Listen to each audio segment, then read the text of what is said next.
लाडक्या बहिणीला परत येणार आहेत का अशी खूप सर 65 लाख महिलांनी तब्बल केवायसी केलेली नाही लाडक्या बहिणीमध्ये आणि इतर अपात्र जे निकष पाहिले 80 लाखापर्यंत आता या आकडे गेलेला आहे। लाडकी बहीण योजना जेव्हा सुरू केली होती त्यावेळी त्या संदर्भातले काही निकष होते। त्या निकषाच्या आधारावर बहिणींना अर्ज करायला सांगितला होता आणि कागदपत्रांच्या पूर्ततेला वेळ लागेल म्हणून ही मुभा दिली होती की त्यांनी सेल्फ सर्टिफिकेशन करायचं, म्हणजे त्यांनी जे सांगितलं ते सत्य मानून आपण त्या ठिकाणी त्यांना लाडक्या बहिणीचा लाभ देणं सुरू केलं। पण अर्थातच आपण ज्यावेळी कुठलाही सरकारी पैसा खर्च करतो त्यावेळी त्याचं CAGचं ऑडिट होतं आणि CAGच्या ऑडिटमध्ये निकषांप्रमाणे अर्ज आहेत की नाही याची माहिती द्यावी लागते आणि म्हणूनच योजना सुरू झाल्यानंतर आपण त्याचं KYC सुरू केलं आणि वेगवेगळे जे डेटाबेस होते त्याच्याशी कंपॅरिझन सुरू केलं, ज्याच्यामध्ये इन्कम टॅक्स विभागाकडनं आपण माहिती घेतली, सरकारचे जे काही कर्मचारी आहेत त्यांचं जिथनं पेमेंट होतं त्या पोर्टलमधनं आपण माहिती घेतली, जो काही आपला परिवहन विभाग आहे याच्यामध्ये मोटरची ओनरशिप कोणाकडे आहे 4 व्हीलरची याच्या डेटाबेसची माहिती घेतली, रेशन कार्ड याच्या डेटाबेसची माहिती घेतली आणि ही सगळी माहिती आपण ज्यावेळेस कोलेक्ट केली त्यावेळी असं लक्षात आलं की 5 लाख लोक असे आहेत ज्यांच्या घरी सरकारी नोकरी आहे, 14,000 तर पुरुषच निघाले, जवळपास 10 लाख असे निघाले की ज्यांचं उत्पन्न 2.5 लाखापेक्षा जास्तीचं आहे। अशा वेगवेगळ्या डेटाबेसमध्ये जे लोक अपात्र झाले त्यांना आपण अपात्र केलेलं आहे। त्यासोबत आपण हे सांगितलं होतं KYC करून घ्या, म्हणजे जे काही माहिती तुम्ही सादर केलेली आहे ती आत्तापर्यंत सत्य मानण्यात आली आहे, आता त्याची कागदपत्र द्या। पण मोठ्या प्रमाणात KYC झाली नाही। आता एक गोष्ट आपण लक्षात घ्या की ज्यांना अर्ज करता येतो, सेल्फ सर्टिफिकेशन करता येतं, त्यांना KYC करता येत नाही असं मानणं काही योग्य नाही। पण जवळपास 9 महिने सातत्याने पाठपुरावा केल्यानंतरही ज्यांनी KYC केली नाही ते अर्थातच कुठला तरी एखादा निकष पार पाडत नाही म्हणून त्यांनी KYC केली नाही। आणि म्हणून हे जे काही आत्ता या ठिकाणी जवळपास जे काही तुम्ही सांगितलं 60 लाख 80 लाख जो काही आकडा तुम्ही दिलेला असेल तर ते लोक या योजनेच्या पात्रतेचे निकष हे पूर्ण करताना दिसत नाही। जवळपास 1,70,00,000 महिला, थोडं आकडा कमी अधिक असेल 3-4 हजार ने, पण 1,70,00,000 महिला ज्या आहेत या निकष पूर्ण पार करतात, त्यांची KYC झालेली आहे, त्यामुळे त्यांना लाडक्या बहिणीचे पैसे मिळतच राहतील। ज्यांनी KYC केली नाही त्यांना आता आम्ही पैसे देणार नाही, पण त्यांनी दिलेले पैसे आम्ही वसूली करणार नाही। मात्र 14,000 ज्या पुरुषांनी पैसे घेतलेले आहेत त्यांच्याकडनं मात्र पैसे हे वसूल केले जातील। त्यामुळे नीट सायंटिफिक प्रोसेसने या सगळ्या गोष्टी केल्या आहेत आणि आजही यांच्यापैकी कोणी जर KYC करणार असेल तर आम्ही विंडो ओपन करायला तयार आहोत आणि त्यांना लाभ द्यायला तयार आहोत। आजही ज्यावेळेस आपण जेवढ्या लाडक्या बहिणींना लाभ देतो देशातल्या कुठल्याही योजनेपेक्षा आजही सर्वात मोठी योजना ही महाराष्ट्राची आहे।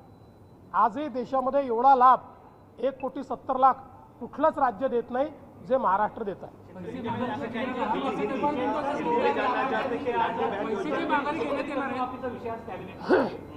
शेतकरी कर्जमाफीचा विषय कॅबिनेटला आहे, मंत्रिमंडळ त्याच्यावर निर्णय घेईल। पण आम्हाला इलेक्शन कमिशननी अट टाकली आहे, जेव्हा आम्ही त्यांना परवानगी मागितली तर त्यांनी अट टाकली आहे की तुम्ही विषय मंजूर करून पुढची कारवाई करा, पण त्याची घोषणा तुम्हाला करता येणार नाही। त्यामुळे आम्ही आज अधिकृत घोषणा इलेक्शन कमिशनमुळे करू शकत नाही. आज आम्ही निर्णय घेऊ, निर्णयाप्रमाणे कारवाई सुरू करू, इलेक्शन संपल्यानंतर त्याची घोषणा करू. सर, याचा अर्थ शेतकरी कर्जमाफी अंतिम टप्प्यात आहे, केवळ घोषणाबाकी असं म्हणते? घोषणा ही तर मला असं वाटतं औपचारिकता आहे. आज आम्ही निर्णयच करतोय त्याचा निर्णय आम्ही आज करतोय, पण काय निर्णय घेतो आहोत याची घोषणा आम्हाला करता येणार नाही. आरोप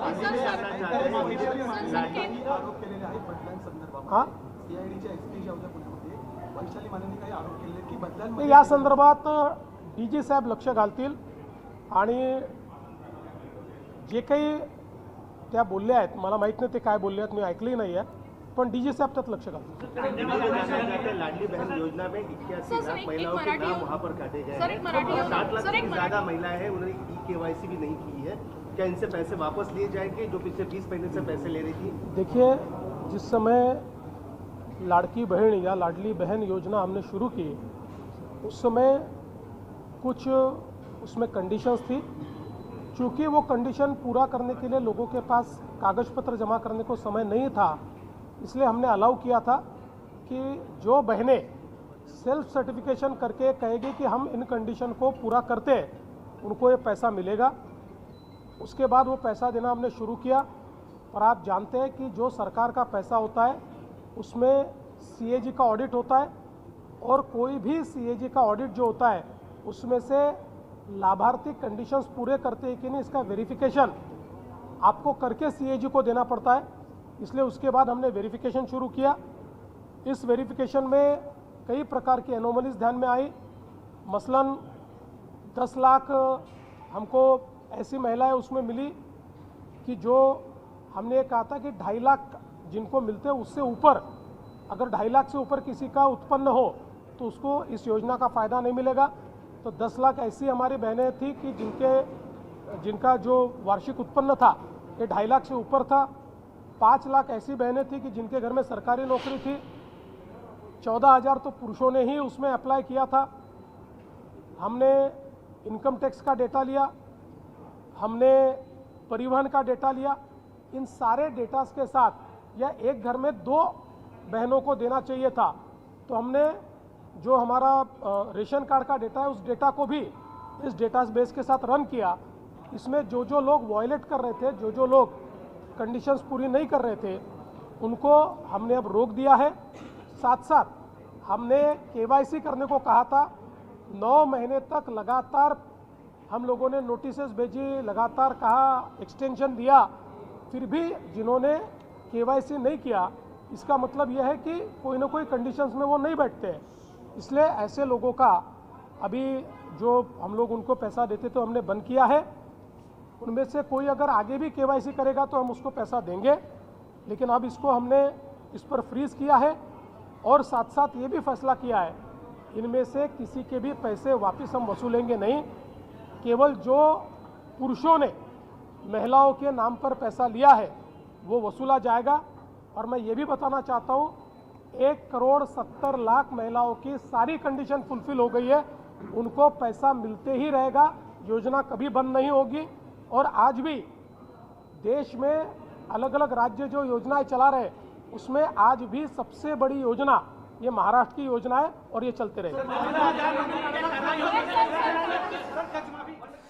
लाडक्या बहिणींनी तेव्हाच्या निकषानुसार अर्ज केले, पण त्यानंतर नियमानुसार जेव्हा तपासणी करण्यात आली त्यामध्ये काही लाडक्या बहिणींचे फॉर्म्स आहेत ते बाद करण्यात आलेले आहेत. पण ज्यांना सुरुवातीला रक्कम अदा करण्यात आलेली होती, म्हणजे या योजनेच्या अंतर्गत ज्यांना या गोष्टीचा लाभ मिळाला त्यांच्याकडनं आम्ही पैसे वसूल करणार नाही. पण ज्या 14,000 पुरुषांनी मात्र लाडकी बहीण योजनेत लाडकी बहीण दाखवून लाभ घेतला, फसवणूक केली, त्यांच्याकडनं मात्र पैसे जे आहेत ते वसूल केले जातील असं देवेंद्र फडणवीस यांनी निक्षून सांगितलंय.